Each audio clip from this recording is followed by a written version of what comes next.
नमस्कार, जय जोहार। आप देख रहे हैं नॉन स्टॉप छत्तीसगढ़। छत्तीसगढ़ में 24 अप्रैल से टीचरों की छुट्टी। भीषण गर्मी अवकाश को लेकर आदेश जारी। 15 जून तक बंद रहेंगे स्कूल। छत्तीसगढ़ में ग्रीष्म अवकाश को लेकर शिक्षकों का कंफ्यूजन खत्म हो गया है। स्कूल शिक्षा विभाग ने गुरुवार शाम स्पष्ट कर दिया है कि 24 अप्रैल से बच्चों के साथ साथ शिक्षकों का भी अवकाश होगा। इसके लिए विभाग ने अलग से आदेश जारी कर दिया है। स्कूल शिक्षा विभाग की ओर से बुधवार शाम जारी आदेश में कहा गया है कि प्रदेश में भीषण गर्मी को देखते हुए सरकार ने फैसला किया है कि सभी सरकारी और निजी स्कूलों में 24 अप्रैल से गर्मी का अवकाश शुरू कर दिया जाए। स्कूलों में केवल कुछ विषयों में एंड लाइन असेसमेंट का काम होना है। इसके लिए 25 अप्रैल की तारीख तय हुई है। जो विद्यार्थी स्वेच्छा से स्कूल आना चाहते हैं उनको 25 अप्रैल को असेसमेंट के लिए बुलाया जाएगा। उसके बाद स्कूल अगले शिक्षा सत्र के लिए 15 जून को खुलेंगे। वहीं गर्मी की छुट्टी का यह आदेश सभी सरकारी और निजी स्कूलों पर लागू होगा। इस आदेश में शिक्षकों के लिए कुछ नहीं कहा गया था। इसकी वजह से शिक्षक समुदाय लगातार परेशान था। कई लोग शिक्षक संगठनों और स्कूल शिक्षा विभाग से इसके बारे में पूछताछ कर रहे थे। गुरुवार शाम स्कूल शिक्षा विभाग ने अलग से आदेश जारी कर दिया। इसमें कहा गया कि छुट्टी संबंधी यह आदेश सभी सरकारी शिक्षकों पर भी लागू होगा। वहीं स्कूल शिक्षा विभाग में इस बार गर्मी की छुट्टी कम करने का फैसला किया था। फरवरी में एक आदेश जारी हुआ। इसमें कहा गया कि चालू शैक्षणिक सत्र 31 मार्च 2022 तक की जगह 30 अप्रैल 2022 तक चलेगा। इसके बाद 14 नए शैक्षणिक सत्र कक्षाएं चलेंगी। इसके बाद 15 मई से 15 जून तक के 32 दिनों के गर्मी की छुट्टी होगी। इससे पहले 46 दिन के ग्रीष्म अवकाश की व्यवस्था होती थी। यह 1 मई से शुरू होकर 15 जून तक चलनी थी।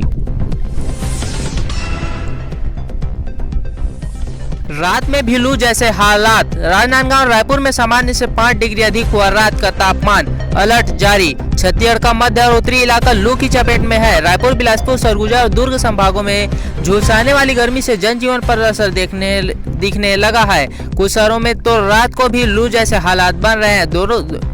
2 दिनों से रायपुर और राजनांदगांव का न्यूनतम तापमान सामान्य से 4 से 5 डिग्री अधिक हो गया है। प्रशासन ने अलर्ट जारी किया है। मुख्यमंत्री भूपेश बघेल ने हीट वेव को देखते हुए सार्वजनिक स्थलों पर पीने के पानी की व्यवस्था सहित कई निर्देश दिए हैं। बुधवार रात राजनांदगांव का न्यूनतम तापमान 28.6 डिग्री सेल्सियस दर्ज किया गया।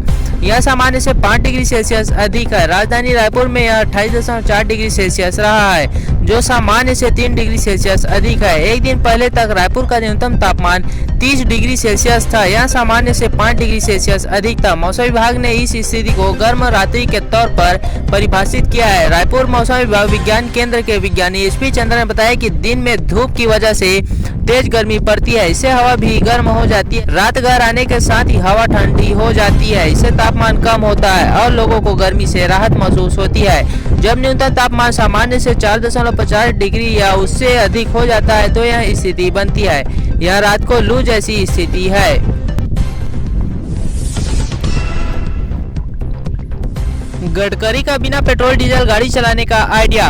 बोले एथेनॉल भविष्य का फ्यूल। रायपुर से दुर्ग चला देंगे road train.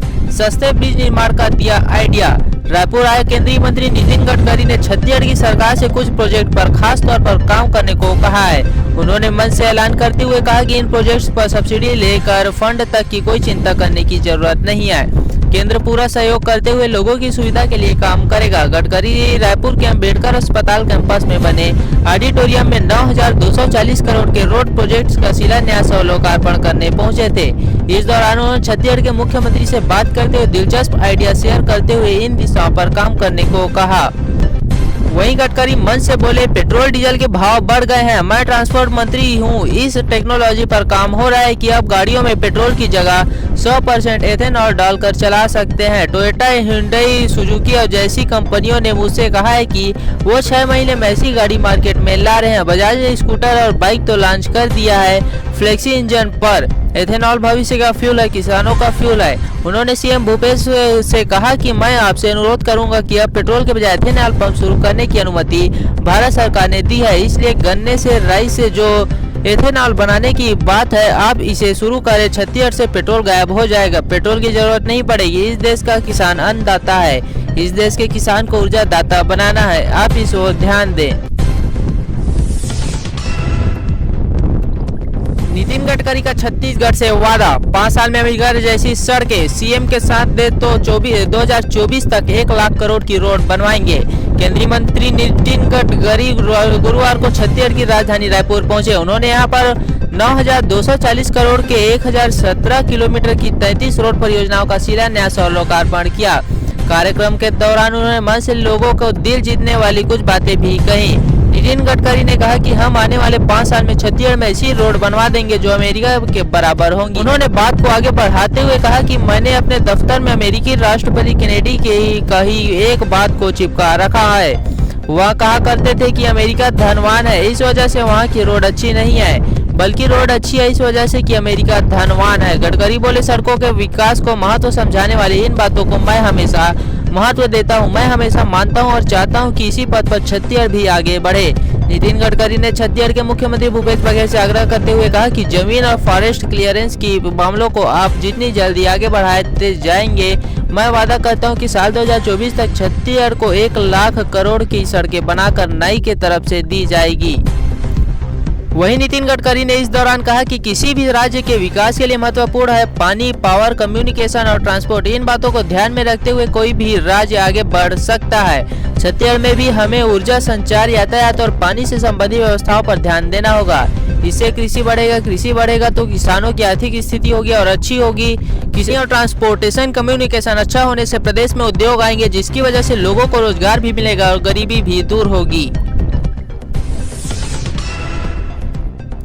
Chhattisgarh Telangana border से ड्रोन हमले की ग्राउंड रिपोर्ट। ग्रामीण बोले, फोर्स ने बम गिराया पर माना 2 दिन पहले वहां नक्सली थे। छत्तीसगढ़ तेलंगाना राज्य की सीमा पर स्थित छत्तीसगढ़ के गाँव में पुलिस ने ड्रोन से हवाई हमला किया है। यह आरोप ग्रामीणों ने लगाया है। ग्रामीणों ने ड्रोन बम के फटने के बाद उसके कुछ अवशेष भी इकट्ठा कर रखे हुए हैं। ग्रामीणों का कहना है कि आधी रात करीब 40 से 50 बम आसमान से गिराए गए। बम फटने की आवाज इतनी तेज थी कि कान के पर्दे फट जाएं। हालांकि ग्रामीणों ने यह भी बताया कि जिन जगहों पर आसमान से बमबारी हुई वहां 2 से 3 दिन पहले नक्सली मौजूद थे, लेकिन वे चले गए थे। फोर्स पर लगे इन आरोपों को बस्तर आईजी सुंदर राज पी ने गलत बताया है। वहीं इस मामले में बस्तर के आईजी सुंदर राज पी ने कहा कि माओवादी फोर्स को बदनाम कर रहे हैं। फोर्स ने किसी भी तरह के कोई बमबारी गांव में नहीं की है। यह सारे आरोप बेबुनियाद हैं। उन्होंने कहा कि पिछले कुछ सालों से अंदरूनी इलाके की जनता भी माओवादियों को किसी तरह से कोई समर्थन नहीं दे रही है, इसलिए नक्सली बौखलाए हुए हैं और किसी न किसी तरह से वे फोर्स को बदनाम करने की कोशिश करने में लगे हुए हैं।